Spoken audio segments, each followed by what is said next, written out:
अपने माता पिता का दिल ना दुखाओ।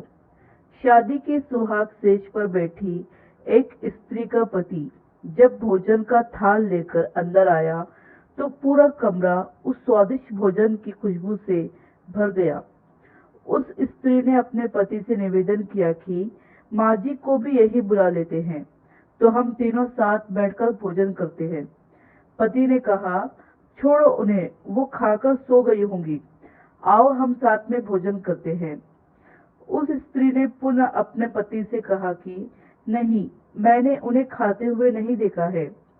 तो पति ने जवाब दिया कि क्यों तुम जिद कर रही हो, शादी के कार्यों से थक गई होंगी इसलिए सो गई होंगी, नींद टूटेगी तो खुद भोजन कर लेगी, तुम आओ हम प्यार से खाना खाते हैं। उस स्त्री ने तुरंत तलाक लेने का फैसला कर लिया और तलाक लेकर उसने दूसरी शादी कर ली और इधर उसके पहले पति ने भी दूसरी शादी कर ली। दोनों अलग अलग सुखी घर गृहस्थी बसाकर खुशी खुशी रहने लगे। इधर उस स्त्री के 2 बच्चे हुए जो बहुत ही सुशील और आज्ञाकारी थे। कई वर्ष बीत जाने के बाद एक दिन वह औरत अपने बेटों के साथ यात्रा पर गई हुई थी। एक जगह तीनों माँ बेटे भोजन के लिए रुके और बेटे भोजन परोसकर माँ से खाने की विनती करने लगे।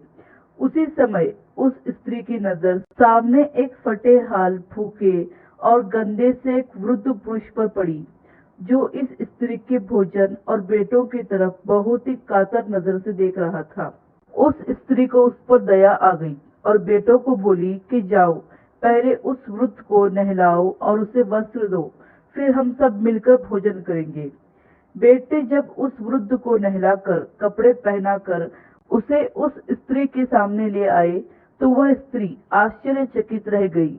वह वृद्ध वही था जिससे उसने शादी की सुहाग रात को ही तलाक ले लिया था। उसने उससे पूछा कि क्या हो गया जो तुम्हारी हालत इतनी दयनीय हो गई। तो उस वृद्ध ने नजर झुका के कहा कि सब कुछ होते हुए भी मेरे बच्चे मुझे भोजन नहीं देते थे, मेरा तिरस्कार करते थे, मुझे घर से बाहर निकाल दिया। उस स्त्री ने उस वृद्ध से कहा कि इस बात का अंदाजा तो मुझे तुम्हारे साथ सुहागरात को ही लग गया था, जब तुमने पहले अपनी बूढ़ी माँ को भोजन कराने के बजाय उस स्वादिष्ट भोजन की थाल लेकर मेरे कमरे में आ गए और मेरे बार बार कहने के बावजूद भी आपने अपनी माँ का तिरस्कार किया। उसी का फल आज आप भोग रहे हैं। माता पिता के साथ तुम्हारा सलूक एक ऐसी कहानी है जिसे लिखते तो तुम हो लेकिन तुम्हारी संतान तुम्हें पढ़कर सुनाती है। जैसा व्यवहार हम अपने बुजुर्गों के साथ करेंगे उसे देखा देखकर हमारे बच्चों में भी यही गुण आता है कि शायद यही परंपरा है।